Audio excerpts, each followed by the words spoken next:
अस्सलामु अलैकुम वरहमतुल्लाहि वबरकातुहू। रोज़े की हालत में कुछ काम ऐसे होते हैं जो मकरूह होते हैं, यानी रोज़ा तो नहीं टूटता लेकिन रोज़े का सवाब कम हो जाता है।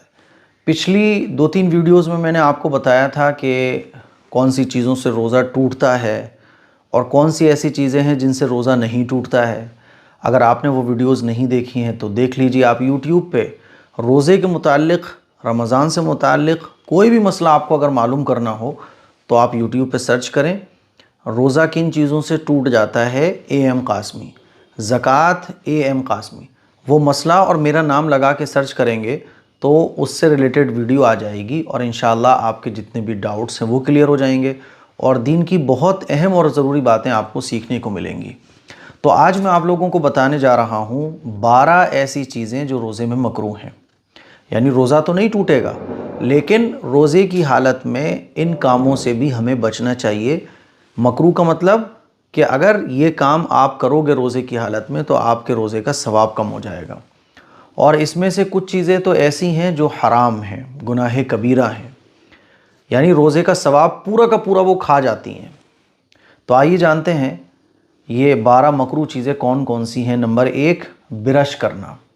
रोज़े की हालत में ब्रश करने से बचना चाहिए क्योंकि बहुत अंदेशा है कि आप ब्रश कर रहे हों और टूथपेस्ट, कॉलगेट जो है ना वो अंदर चला जाए। तो आप सहरी से पहले पहले ब्रश कर लो। सहरी का टाइम ख़त्म हो गया, आप ब्रश मत करो, आप मिसवाक करो। आप तो ब्रश करना ये मकरूह है। कुछ लोग कोयले से दांत साफ़ करते हैं, गांव देहात में कोयला है, मंजन है, इसी तरह से गुल है। तो ये तमाम चीज़ें रोज़े की हालत में मकरूह हैं। नंबर 2, बिना ज़रूरत कोई चीज़ चखना या चबाना। आप मान लीजिए कोई चीज़ है जो चबा रहे हैं मुंह में लेके रोज़े की हालत में, तो ये मकरूह है। अगर हलक से नीचे उतर जाएगी वो तो रोज़ा टूट जाएगा। ऐसे ही बिला ज़रूरत कोई चीज़ चखना। हाँ, ख़वातीन को बाज़ दफ़ा इफ्तारी बनाते वक्त, खाना बनाते वक्त चखने की ज़रूरत पड़ती है, तो उसमें शरीयत ने इजाज़त दी है कि कोई भी चीज़ चख कर आप थूक दो अगर ज़रूरत पेश आ रही है चखने की। बाकी बिना ज़रूरत चखना तो ये मकरूह है। नंबर 3, गीबत करना, ये भी मकरूह है रोज़े की हालत में। गीबत करना ये गुनाह कबीरा है, बहुत बड़ा गुनाह है। जिस तरह से रमज़ान के महीने में नेकियों का अजर व सवाब बढ़ जाता है, इसी तरह से रमज़ान के महीने में गुनाहों का वबाल भी बढ़ जाता है। और गीबत करना ये तो बहुत बड़ा गुनाह है। गीबत करने से बचना चाहिए। गीबत किसको कहते हैं कि आप किसी की बुराई कर रहे हों या उसका तस्करा ऐसे कर रहे हों कि अगर वो सुन ले तो उसको बुरा लगे, ये गीबत है। अच्छा, कुछ लोग कहते हैं कि अरे हम तो जो सच है वो बयान कर रहे हैं, ये बुराई तो उसके अंदर मौजूद है। तो जो बुराई उसके अंदर मौजूद है उसको आप ऐसे ज़िक्र करो कि अगर वो सुन ले तो उसको बुरा लगे, इसका नाम गीबत है। कोई ऐसी चीज़ आप किसी के बारे में बयान कर रहे हो जो उसके अंदर है ही नहीं, ये बहतान है। तो गीबत करने से बचना चाहिए। नंबर 4, मियाँ बीवी का रोज़े की हालत में लिपटना चिपटना, बोसो किनार होना, है ना। आप ये कह सकते हैं विदाउट क्लोथ्स सोना। तो ये तमाम की तमाम चीज़ें रोज़े की हालत में मकरूह है। नंबर 5, लड़ना झगड़ना, गाली गलौज करना। रोज़े की हालत में लड़ने झगड़ने से भी बचना चाहिए, गाली गलौज करने से भी बचना चाहिए। अल्लाह के नबी सल्लल्लाहु अलैहि वसल्लम का इरशाद है कि रोज़े की हालत में अगर कोई तुमसे लड़ने झगड़ने की कोशिश करे तो उससे कह दो कि भाई मेरा रोज़ा है, माजरत, मैं आपसे बहस नहीं कर सकता, मैं आपसे बदकलाम नहीं हो सकता। तो रोज़े की हालत में लड़ना झगड़ना ये भी मकरूह है। नंबर 6, मुंह में थूक जमा करके निगलना। नॉर्मल जो थूक आता है अंदर चला जाता है, नो प्रॉब्लम, लेकिन एक होता है थूक को जमा किया किसी ने और खूब सारा थूक जब मुंह में जमा हो गया तो उसको अंदर ले गया। कुछ लोगों की ऐसे आदत होती है ना, तो ये करना रोज़े की हालत में मकरूह है।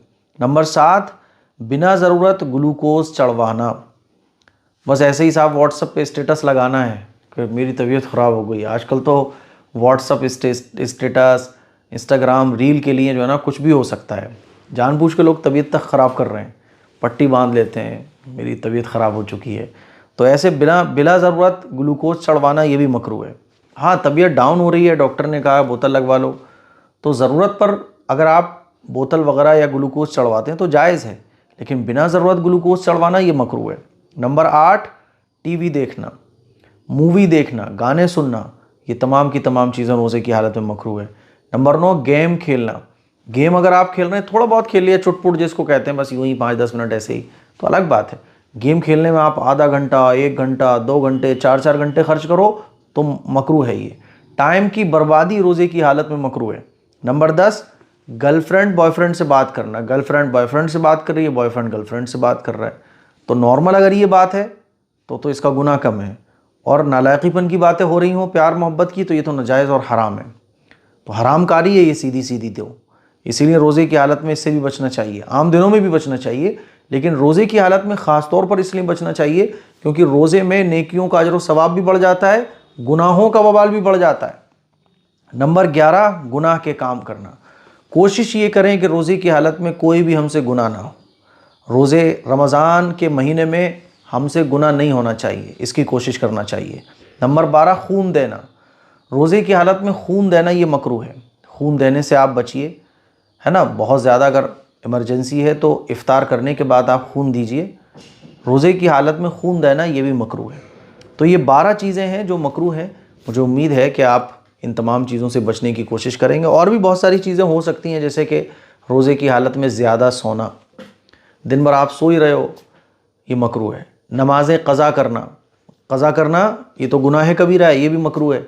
इसी तरह से जमात के साथ नमाज ना पढ़ना, यानी मस्जिद में जाके आप नमाज़ नहीं पढ़ रहे, घर में सारी नमाज़ें पढ़ रहे हो, ये भी मकरूह है। और जी आपका इधर उधर की बातें करना, बाज़ारों में टाइम स्पेंड करना, ये भी रोज़े की हालत में मकरूह है। ठीक है, तो ये कुछ चीज़ें हैं जो रोज़े की हालत में मकरूह हैं। मुझे उम्मीद है आपको बहुत अच्छे तरीके से समझ आ गई होंगी। इस क्लिप को शेयर करें, दूसरों तक पहुँचाएँ। अस्सलामु अलैकुम वरहमतुल्लाहि वबरकातुहू।